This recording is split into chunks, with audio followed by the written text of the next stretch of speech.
ఏం జరుగుతుంది ఇక్కడ? అది నీకు అనవసరం. మర్యాదగా పక్క తప్పుకో. ఎవరితో మాట్లాడుతున్నావో తెలుసా? ఎవడైతే నాకేంటి? లేని బంధాలను కొత్తగా కలిపి మాట్లాడకో. వాళ్ళ చేతిలో చస్తావని జాలిపడి కాపాడి తీసుకొచ్చాను.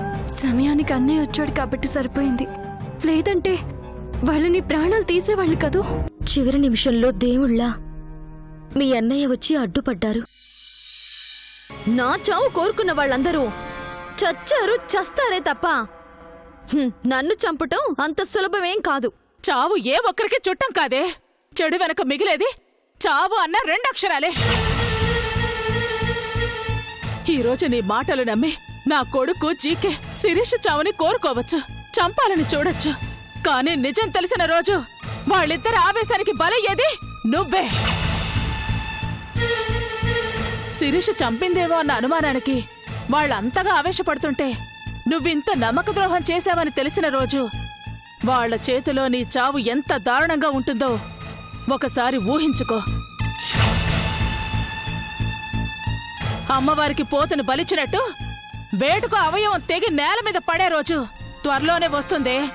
నిజమే అత్తా, వస్తుంది. అలాంటి రోజు వస్తుంది. నీలాగా ముందు చూపు లేకుండా ఎక్కడో ఉన్న శిరీష గురించి ఆలోచిస్తున్నాను గాని పక్కనే ఉన్న ప్రమాదం గురించి ఆలోచించడం లేదేంటి?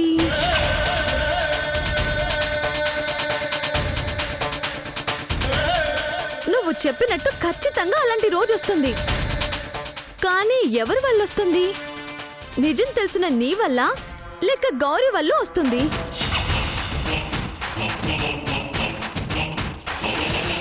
గౌరీ కోమాలో ఉంది కాబట్టి దానివల్ల ఎలాంటి ప్రమాదం లేదు. ఇక మిగిలింది నువ్వు. నీ వల్ల ఎప్పటికైనా ప్రమాదమని నువ్వే చెప్పాక ఇంకా నిన్ను బ్రతకనిస్తే నా చావును నేనే తెచ్చుకున్నట్టు కదూ. నాకు బ్రతకడం అంటే ఇష్టం. అది సంజయ్తో కలిసి బతకడం ఇంకా ఇష్టం. ఆ బతుకు అడ్డం వచ్చే నీలాంటి వాళ్ళని చంపడం ఇంకా ఇంకా చాలా చాలా ఇష్టం.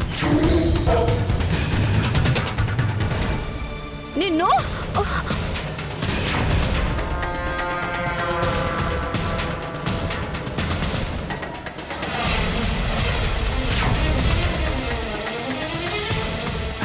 నా చావు కోరుకునే నువ్వు బతకూడదే. నిన్ను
నన్నేం చెయ్యొద్దు.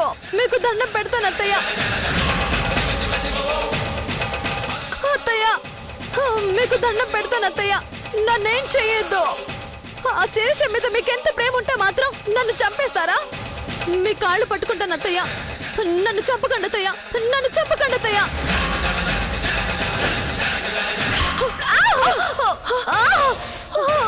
కస్తూరి,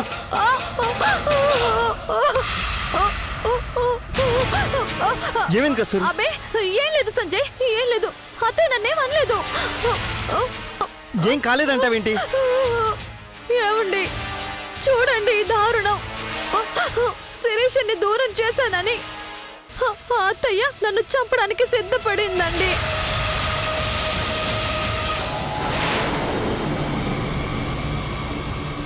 సమయానికి మీరు రాకపోయి ఉంటే అత్తయ్య చేతిలో ఈ పాటికి నా ప్రాణాలు పోయేవండి.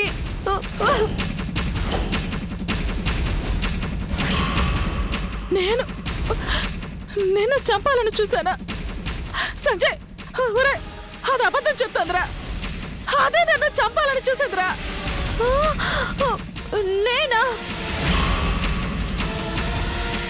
నేనా మిమ్మల్ని చంపాలని చూసింది? సంజయ్, అత్తయ్య నన్ను చంపాలని చూసింది. అత్తయ్య, ఎందుకు అత్తయ్య ఇలా అబద్ధాలు చెప్తున్నారు? తప్పులన్నీ చేసిన శిరీష ఏం చేయలేదని అంటారు. ఏ తప్పు చేయని నా మీద మాత్రం ఇలా చెయ్యని తప్పులన్నీ వేస్తారు. సంజయ్, ఇది మామూలు ఆడది కాదురా. నన్ను చంపాలని చూసింది చాలక ఇంకా నేనే తప్పు చేశానని నిన్ను నమ్మించాలని చూస్తోందిరా. కళ్ళారా చూసాం కదమ్మా, ఇంకా నన్ను నమ్మించాలని చూస్తున్నావు ఎందుకు?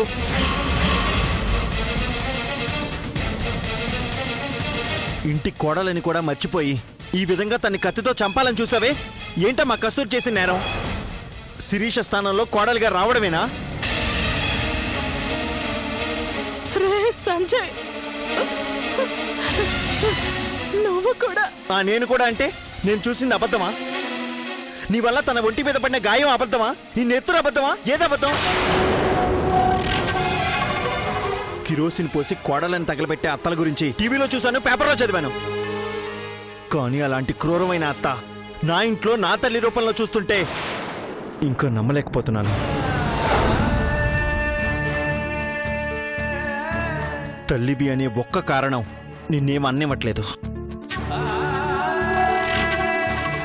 నీకు దండం పెడతానమ్మా, దాని మీద ప్రేమతో కస్తూరిని బలివ్వాలని చూడకు.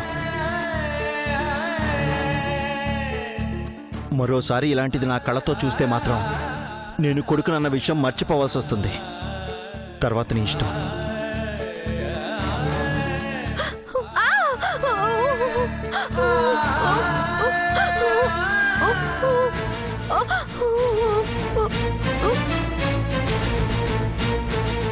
ఫస్ట్ ఎయిడ్ కిట్ తీసుకొస్తాను.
ఏం జరిగింది? అయ్యా పోయినేడు తమరి మాట కాదని అది బాగుంది ఇది బాగుందని ఏదేదో ఎరువులు చల్లాం. పంట నాశనం కాక బ్యాంకుల్లో చేసిన అప్పులు మిగిలినాయి. ఆశకు పోతే అప్పులే మిగులుతాయి. ఉమ్మడి కుటుంబంలో పేర్లు వేరైనా ఇంటి పేరొక్కటే.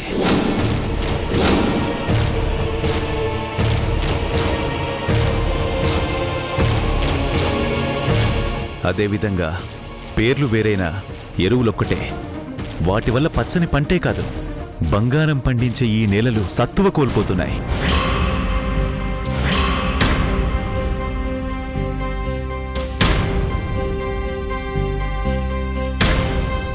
మీ ఇళ్లల్లో పాడి ఉంది, వాటి ద్వారా వచ్చే ఎరువుంది. నేలను సారవంతం చేసి పచ్చని బంగారం పండించే ఆ ఎరువులను వదిలేసి అప్పులు చేసి మరీ పంటల్ని నాశనం చేస్తున్నారు. మీరు కొనే ఆ మందులు పంటలు పండించడానికి పనికిరాకపోయినా అప్పులతో ఆత్మహత్యలు చేసుకోవడానికి మాత్రం పనికొస్తున్నాయి.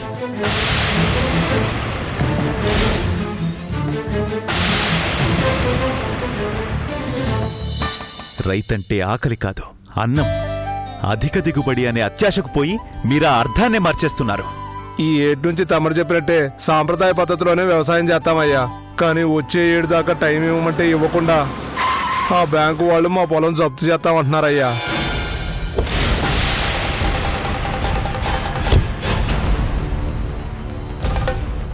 దండాలయ్యా. అయ్యా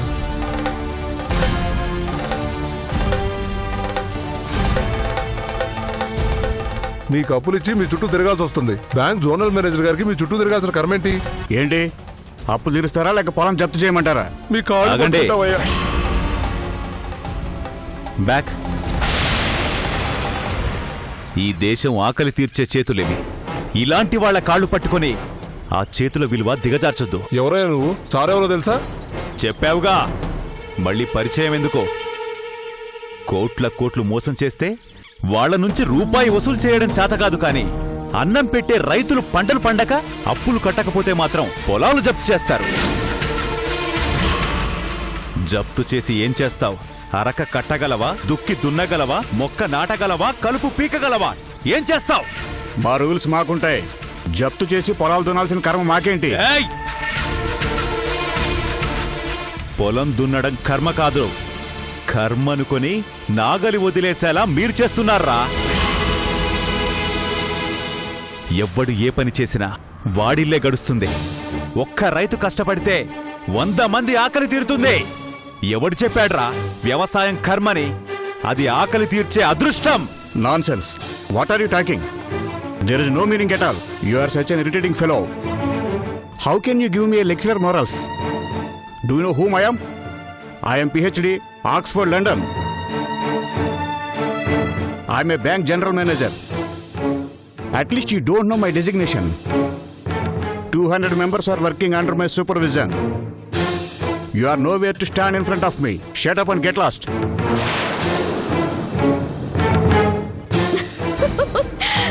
అతనేమో అలా తిడుతున్నాడు. మీ అన్నయ్యకి ఇంగ్లీష్ రాదుగా? అస్సలు అర్థమైనట్లేదు. చూడు, నోరెళ్ళబెట్టి ఎలా చూస్తున్నాడు. ఏం తెలుసుకోవాలి చెప్పో? ఏం తెలుసుకోవాలి? ప్రపంచ బ్యాంకు నుంచి వచ్చే నిధుల గురించి చెప్పమంటావా?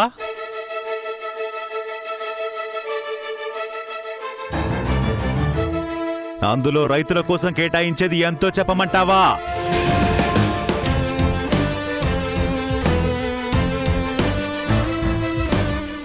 చదువు అంటే సంస్కారం. వాళ్ళు కట్టవలసిన బాకీ నేను కడతాను. రేపు మా ఇంటికొచ్చి కలెక్ట్ చేసుకో. రైతుల్ని తక్కువ చేసి మాట్లాడినా, రైతుల్ని తక్కువగా చూసినా నరికేస్తా.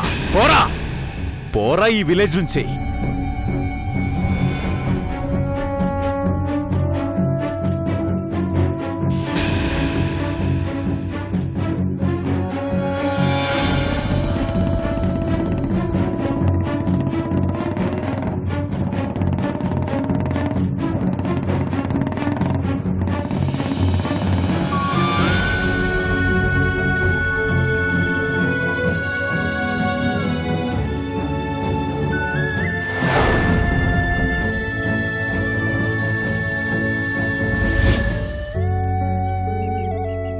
పల్లెటూరులో అలా మొరటగా తిరుగుతుంటే చదువు సంధ్య లేదేమో అనుకున్నాను. తెలియని వాళ్ళు అలాగే అనుకుంటారు. అన్నయ్య ఏం చదువుకున్నాడో తెలుసా? MSc in agriculture, PhD in organic chemistry.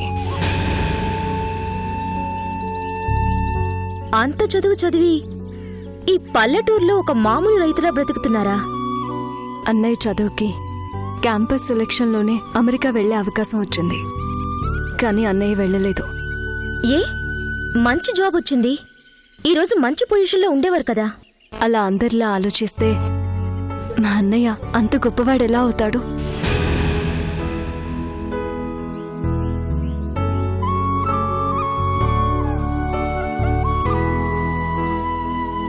మా అన్నయ్య మనసే కాదు, ఆలోచనలు చాలా గొప్పవి. ఆయనకి దేశం అంటే ఇష్టం, పల్లెటూరంటే ప్రాణం. పచ్చదనం ఉన్న చోట పేదరికం ఉండదు అని మా అన్నయ్య నమ్మకం.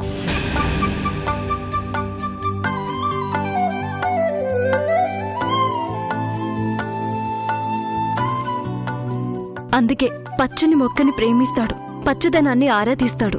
ఈరోజు ప్రపంచంలో అందరూ ఎరువుల మీద ఆధారపడి వ్యవసాయం చేస్తున్నారు. కానీ మా ఊర్లో ఎరువులు వాడితే అన్నయ్య ఒప్పుకోడు. పచ్చటి మొక్కకి నీళ్లు పోయాలి కానీ ఎరువుల పేరుతో విషం పెట్టి పెంచడమేంటి అని ఊరందరితో సాంప్రదాయ పద్ధతిలో వ్యవసాయం చేయిస్తున్నాడు. అంటే ఈ ఊర్లో అసలు ఎరువులే వాడరా? అన్నయ్య వాణ్ణివ్వడు. విషం పెట్టి మొక్కని పెంచితే మనం తినే తిండి కూడా విషం అవుతుంది. అందుకే జనాలు హాస్పిటల్స్ చుట్టూ తిరుగుతున్నారనేది అన్నయ్య నమ్మకం. నిజమే కదా, పూర్వం ఎరువులు ఎక్కడున్నాయి? కాబట్టే ఆ రోజుల్లో పెద్దవాళ్లు మనవళ్ళని మునిమనవళ్ళని కూడా చూడగలిగేవాళ్లు. అందుకే అన్నయ్య మొక్కల విషయంలో చాలా జాగ్రత్తగా ఉంటాడు. తెలియని వాళ్ళకి ఎలా చేయాలో చెప్పి మరీ వ్యవసాయం చేయిస్తాడు. అందుకే మా ఊర్లో ఎరువుల షాప్ అన్నదే కనిపించదు. నిజంగా మీ అన్నయ్య చాలా గ్రేట్ అండి. ఆయన గురించి ఒక్కొక్క విషయం తెలుస్తుంటే అంత గొప్ప మనిషినా నేను అపార్థం చేసుకుందే అనిపిస్తుంది. అన్నయ్య మనిషిని ఎంత ప్రేమిస్తాడో పచ్చని మొక్కల్ని అంతగానే ప్రేమిస్తాడు. ఆయన కోపానికి ఎప్పుడూ రెండు కారణాలుంటాయి. ఒకటి తప్పు చేయడం, 2 మొక్కల్ని సరిగా చూసుకోకపోవడం.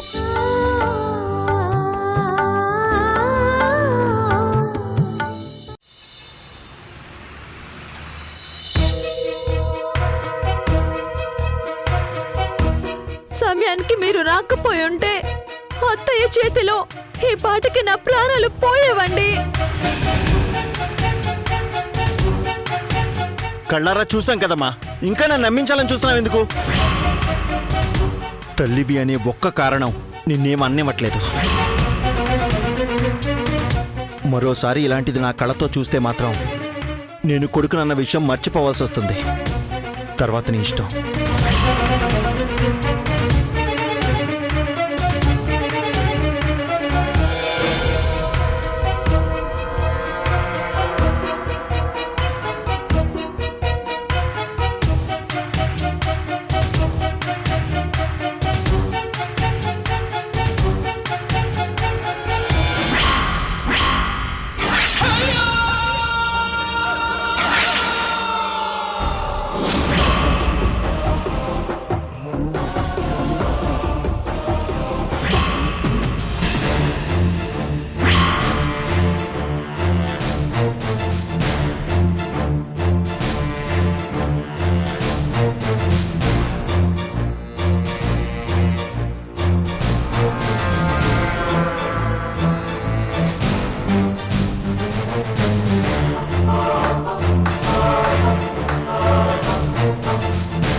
అనుకున్న పనులన్నీ అయిపోయినట్టేనా?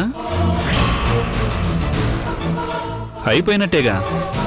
శిరీషని కంటికి కనిపించినంత దూరం పంపించావు, బుడ్డదాన్ని కోమలకు పంపించావు, ఆ రఘునేమో పైకి పంపించేశావు.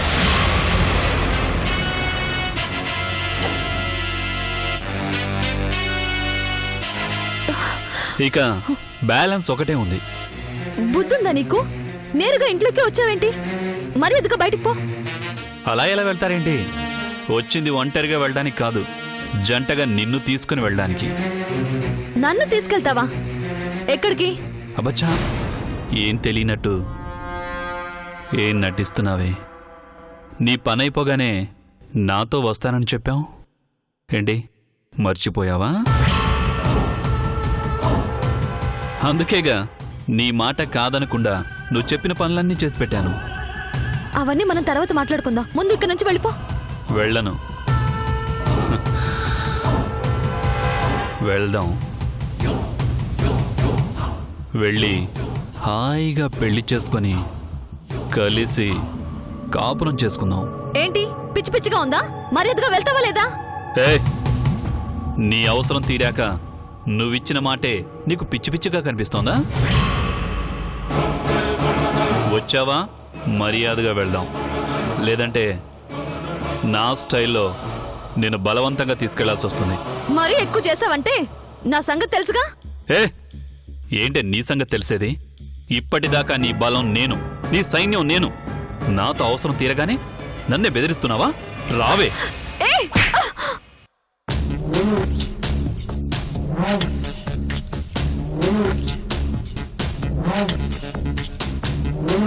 ఏంటి, కొట్టావా? మర్యాదగా బయటకు వెళ్ళకపోతే కొట్టడం కాదు, చంపుతా. నా ఒంటి మీద చెయ్యేసే వరకు వచ్చావా? టోటల్గా నా ప్లానే మార్చేసుకుంటున్నా.